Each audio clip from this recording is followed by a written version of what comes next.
Episode 306, titled Household, represents a turning point for the characters in The Handmaid's Tale. They travel to Washington, D.C., the epicenter of the Gilead regime, to participate in a statewide televised prayer with thousands of other handmaids.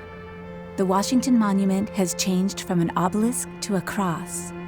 The statue of Lincoln in the Lincoln Memorial has been decimated, leaving a decapitated figure in the marble halls. The creative brief on Lincoln was that it had been damaged in a battle, but also that revolutionaries had taken jackhammers and chisels to the statue in order to mutilate the iconic monument.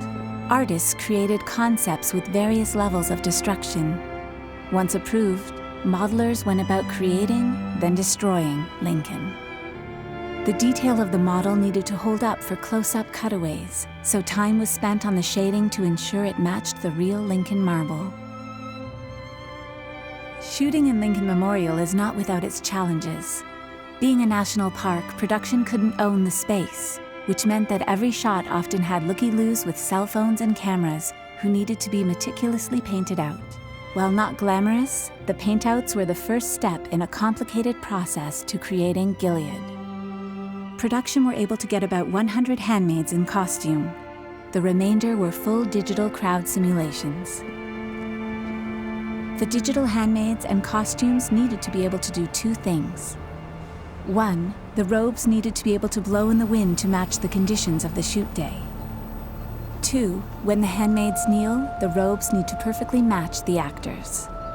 After consideration, the VFX team opted to use Houdini for the crowds and the robes as a one-stop solution.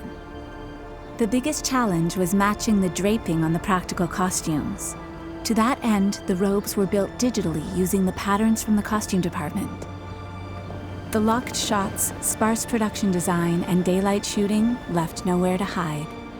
Shots needed to be executed perfectly to keep the audience immersed in the horror and awe that June is experiencing.